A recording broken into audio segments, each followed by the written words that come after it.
प्राचीन समय की बात है। एक समुद्र के किनारे एक गुरु अपना आश्रम बनाकर रहा करते थे। हजारों शिष्य उनसे ज्ञान ग्रहण करने के लिए दूर दूर से उनके पास आकर रहते थे। गुरु का ज्ञान देने का तरीका भी बड़ा ही अनूठा था। शुरुआत में वह अपने शिष्यों को उपदेशों के माध्यम से ज्ञान देते थे। उसके बाद वो अपने शिष्यों को उस ज्ञान का अनुसरण करने के लिए कहते थे, उस ज्ञान को अपने व्यवहारिक जीवन में उतारने को कहते थे। एक बार उस आश्रम में एक सम्राट अपने बेटे को लेकर पहुंचा।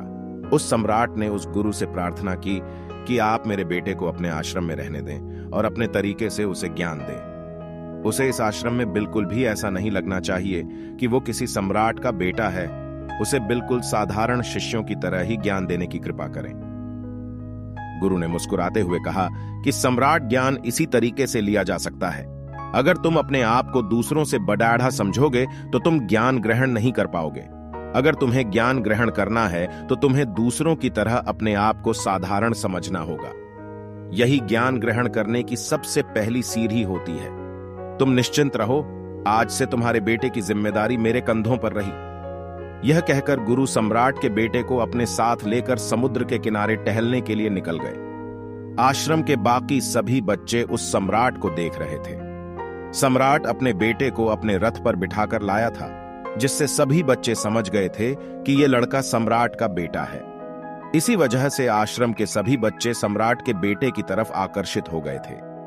जब गुरु सम्राट के बेटे को लेकर समुद्र पर टहल रहे थे तो सम्राट का बेटा अचानक फूट फूट कर रोने लगा, क्योंकि अभी वो सिर्फ 12 वर्ष का था और 12 वर्ष की आयु में उसके पिता उसे अपने से दूर छोड़कर चले गए थे। ये सदमा वो बच्चा सहन नहीं कर पा रहा था। वो नहीं समझ पा रहा था कि उसके पिता उसकी भलाई के लिए उसे उस गुरु के पास छोड़कर गए हैं। उसे रोते हुए देखकर गुरु ने कहा कि बेटा, मैं तुम्हें चुप नहीं करूंगा। हो सकता है कि आज मैं तुम्हारे आंसू पोंछ दूं, लेकिन कल तुम फिर अपने आप को अकेला पाओगे। याद रखना, जीवन में इंसान अकेला आता है और अकेला ही जाता है। जितनी जल्दी जो इंसान इस बात को समझ लेता है, वो उतनी जल्दी आत्मज्ञान के रास्ते पर निकल पड़ता है।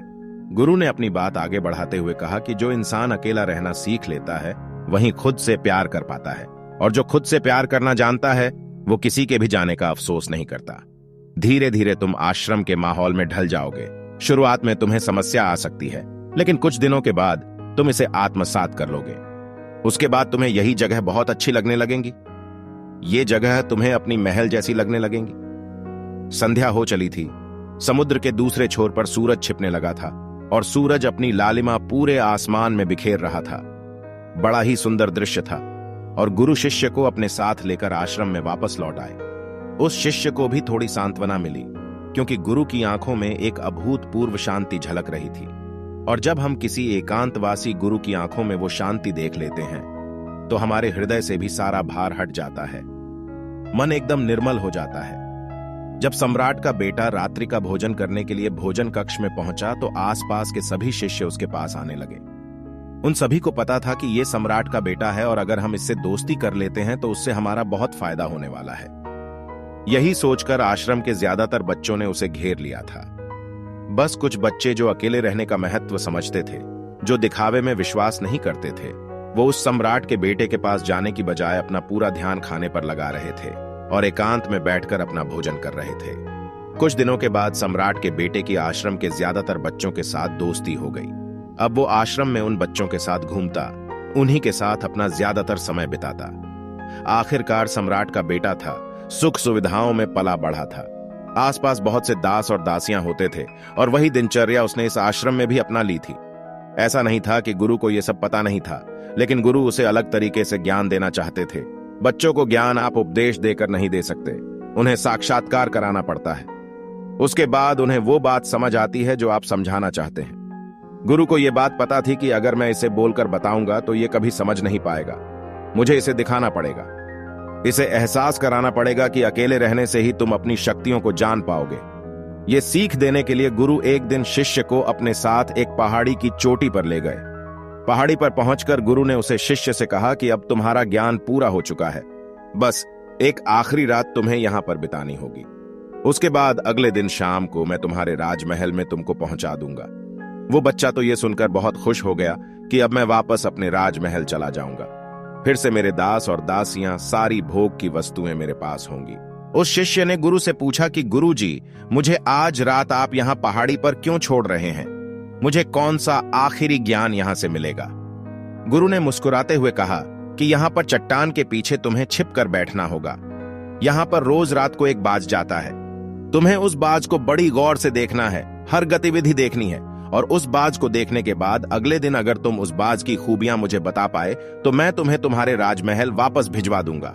और हां, सुबह आने से पहले एक बात पर और ध्यान देना है। एक चरवाहा यहां पर अपनी भेड़ों को चराने के लिए आता है। तुम्हें उन भेड़ों की गतिविधियां भी देखनी है।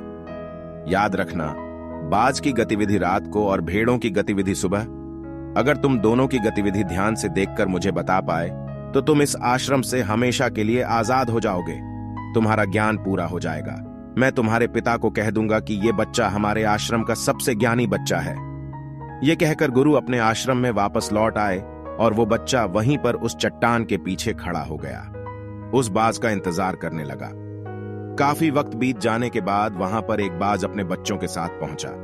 सम्राट के बेटे ने पूरी रात उस बाज की गतिविधि बड़े ही ध्यानपूर्वक देखी, और सुबह होने के बाद जब चरवाहा वहां पर अपनी भेड़ों को लेकर पहुंचा तो उसने एक अभूतपूर्व दृश्य देखा। उसने देखा कि वो बाज भीड़ की एक मेमने को अपने पंजों में दबाकर आसमान में उड़ गया। उसने उस भेड़ के बच्चे का शिकार कर लिया था। यह सारा दृश्य देखकर वो बच्चा आश्रम में वापस अपने गुरु के पास पहुंचा। इससे पहले कि गुरु उससे कुछ पूछते, उसने गुरु को प्रणाम करते हुए कहा कि गुरुदेव, आप आश्रम के सभी बच्चों को यहां पर बुला लीजिए। मैं सब लोगों को बताना चाहता हूं कि मैंने क्या देखा।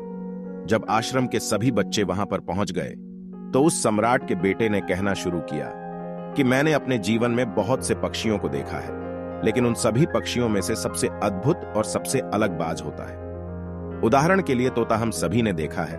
तोता बोलता तो बहुत है, लेकिन कभी ऊंचा नहीं उड़ पाता। लेकिन एक बाज जो कि हर समय शांत रहता है, वो आकाश को भी छू सकता है। उसमें आकाश को भी छू लेने का सामर्थ्य होता है।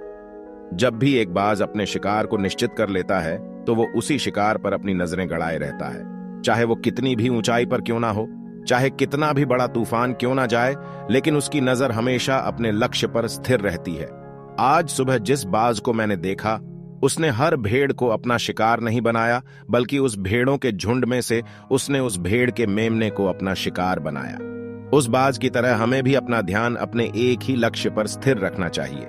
चाहे कितनी भी अड़चनें क्यों ना आए, हमें अपना लक्ष्य स्पष्ट दिखाई देना चाहिए।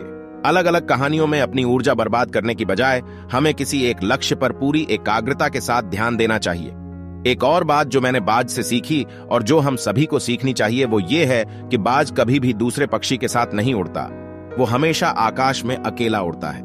इससे हमें यह सीख लेनी चाहिए कि हमें कभी भी छोटी सोच वाले लोगों के साथ नहीं रहना चाहिए। आखिरकार हम भी वही बन जाते हैं जिनके साथ हम रहते हैं। इसीलिए या तो बड़ी सोच वालों के साथ रहो या फिर अकेले रहो, क्योंकि जब हम अकेले रहते हैं तभी हम खुद की ताकत और खुद की कमजोरियों को जान पाते हैं। कमजोरियों को जानकर उनको दूर कर सकते हैं और अपनी ताकत को जानकर उसका सही इस्तेमाल कर सकते हैं। लेकिन वो तभी संभव होगा जब हम अकेले रहना सीखेंगे। एक और महत्वपूर्ण सीख जो हमें बाज से लेनी चाहिए कि एक बाज हमेशा अपनी सीमाओं से ऊपर उठकर उड़ता है। जब तूफान आता है तो हर एक पक्षी अपने घोंसले की तरफ भागता है, खुद को छुपाने की जगह ढूंढता है, लेकिन बाज ऐसा कुछ भी नहीं करता। वो खुद की सीमाओं को तोड़कर बादलों से भी ऊपर उड़ने का प्रयास करता है। हवाएं उसे मारती है, पानी और धूल की वजह से उसे कुछ दिखाई नहीं देता, लेकिन वो फिर भी आसमान की तरफ उड़ता रहता है और अंततः बादलों से भी ऊपर निकल जाता है और वहां तब तक उड़ता रहता है जब तक मौसम ठीक नहीं हो जाता। अपनी सीमाओं को सिर्फ इसीलिए तोड़ पाता है क्योंकि वो समस्या के आने पर उससे घबराता नहीं है, उससे डरकर बचने का प्रयास नहीं करता, बल्कि एक सकारात्मक नजरिए के साथ उसका सामना करता है। जीवन में चाहे कितनी भी अड़चनें क्यों ना, ये हमें उन अड़चनों से लड़ना चाहिए, ना कि उनसे डर कर कहीं छिप कर बैठना चाहिए। बहादुर तो वो लोग होते हैं जो तूफानों से टकरा जाते हैं, ना कि वह जो अपने घर में अपने घोंसले में अपनी जगह ढूंढ कर बैठ जाते हैं। और आखिरी महत्वपूर्ण बात जो हम एक बाज सीखनी चाहिए कि बाज कभी भी अपने घोंसले में घास के कोमल तिनके नहीं रखता। जो तिनक कोमल होते जाते हैं वह उन्हें निकाल कर फेंकता रहता है। उसी तरह चाहे कितनी भी आरामदायक जिंदगी आपको मिली हो, लेकिन उस आराम से ऊपर उठकर अपने आलस्य को तोड़कर जीवन में मेहनत करते रहना चाहिए। जीवन में पसीना बहाना चाहिए, शारीरिक मेहनत करनी चाहिए। अपने घोंसले से कोमल तिनके उठाकर फेंक दो और आज ही अपने आलस्य को तोड़कर निकल पड़ो। हर दिन अपने आप को चुनौतियां दो, हर दिन मुश्किलों से लड़ो, क्योंकि वो ही मुश्किलें तुम्हें मजबूत बनाएंगी। जंगल के राजा शेर को भी झुंड बनाकर शिकार करते हुए देखा जा सकता है, लेकिन बाज हमेशा अकेला शिकार करता है, क्योंकि वो जानता है कि भीड़ हौसला तो देती है मगर साहस छीन लेती है। आदमी को हमेशा अकेले ही आगे बढ़ना होता है। यही कारण होता है कि वो जल, थल और नभ सभी जगहों पर अपने शिकार का परचम लहरा सकता है। बाज की उम्र लगभग 70 साल की होती है, लेकिन 40 साल में ही उसका शरीर बूढ़ा हो जाता है। नाखून उसके पैरों में ढंसने लगते हैं, पंख उसके शरीर में चिपक जाते हैं, उसकी चोंच मुड़ जाती है, उसका शरीर भारी हो जाता है। ऐसी स्थिति में शिकार करना तो क्या, उड़ने की भी हालत नहीं रहती। ऐसे में उसके पास सिर्फ 2 विकल्प होते हैं। पहला, या तो वो खुद की इस अवस्था को स्वीकार कर लें और भूखा प्यासा मर जाए या किसी दूसरे जानवर का शिकार बन जाए, और दूसरा विकल्प ये होता है कि वो 6 महीने एक बहुत ही दर्दनाक प्रक्रिया से गुजरे और खुद को फिर से पहले जैसा मजबूत बना ले। लेकिन बाज तो बाज है, वो दूसरा विकल्प चुनता है। इसके लिए वह खुद को एक बहुत ही ऊंचे पहाड़ पर ले जाता है, जहां वो पहले अपनी सोच से अपने सारे पंख खींच खींच कर उखाड़ देता है और फिर चट्टान पर पैर मार मार कर अपने पंजे तोड़ देता है। उसके बाद उसी चट्टान पर अपनी चोंच को पटक पटक कर तोड़ देता है और इस लहूलुहान अवस्था में खुद को दूसरे जानवरों से छुपाता फिरता है। अगले 6 महीने तक वो इसी दर्दनाक प्रक्रिया से गुजरता है और इंतजार करता है नई सोच, नई पंख और नए पंजों का। तब फिर वो अपनी नई जिंदगी शुरू करता है और निकल पड़ता है अपने शिकार पर और अगले 30 सालों तक फिर से राज करता है। इसीलिए समय आने पर हमें भी अपनी पुरानी आदतों को छोड़ना पड़ता है और कुछ नया सीखना पड़ता है। समय के साथ बदलना पड़ता है, अपने आप को तैयार करना पड़ता है, वरना हमारा भी शिकार हो सकता है, हम भी पीछे रह सकते हैं। इसके बाद सम्राट के बेटे ने भेड़ों की विशेषता बताते हुए कहा कि भेड़ हमेशा झुंड में चलती हैं। उन्हें झुंड में एक साथ चलने से हिम्मत मिलती है, लेकिन जैसे ही उन पर शिकार होता है वैसे ही वो भेड़ तितर बितर हो जाती है और उस पूरी भीड़ में से एक भी भेड़ अपने साथी की मदद करने के लिए वापस नहीं लौटती। इससे हमें यह सीख मिलती है कि हमारे साथ कितने भी लोग खड़े हो, किसी पर भी यकीन नहीं करना। यकीन करना तो खुद पर करना, क्योंकि बुरा समय आने पर वो भेड़ कब देखकर भीतर हो जाएगी आपको पता ही नहीं चलेगा। गुरु को प्रणाम करते हुए सम्राट के बेटे ने अपने गुरु से कहा कि गुरुदेव, अगर मुझसे कोई सीख रह गई हो तो कृपा करके आप बताने की कृपा करें। गुरु ने सभी बच्चों को संबोधित करते हुए कहा कि ये सभी बातें जो अभी इस बच्चे ने बताई हैं सब सही है, लेकिन ये सारी खूबियां आप लोगों में तभी पैदा हो पाएगी जब आप अकेले रहने का अभ्यास करेंगे।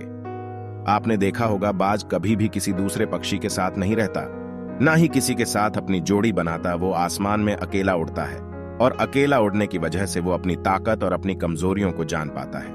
गुरु ने सभी बच्चों को संबोधित करते हुए कहा कि ये सभी बातें जो अभी इस बच्चे ने बताई हैं सब सही है, लेकिन ये सारी खूबियां आप लोगों में तभी पैदा हो पाएगी जब आप अकेले रहने का अभ्यास करेंगे। आपने देखा होगा, बाज कभी भी किसी दूसरे पक्षी के साथ नहीं रहता, ना ही किसी के साथ अपनी जोड़ी बनाता। वो आसमान में अकेला उड़ता है और अकेला उड़ने की वजह से वो अपनी ताकत और अपनी कमजोरियों को जान पाता है। इसके बाद गुरु ने अपनी बात खत्म करते हुए कहा कि मैं आज रात इस सम्राट के बेटे को इसके राजमहल में छोड़ने के लिए जा रहा हूं, क्योंकि इसकी सीख यहां पर पूरी हो गई है। और ये कहकर गुरु उस सम्राट के बेटे का हाथ पकड़कर राजमहल की तरफ रवाना हो गए और बाकी के सभी बच्चे उन्हें पीछे से जाते हुए देखते रहे। तो दोस्तों, कैसी लगी ये कहानी आपको कमेंट सेक्शन में जरूर बताना, और अच्छी लगी हो तो वीडियो को लाइक और शेयर करके इस चैनल को सब्सक्राइब करके नोटिफिकेशन बेल को जरूर प्रेस कर देना। तो मिलते हैं अगली कहानी में, तब तक के लिए अपना ख्याल रखें।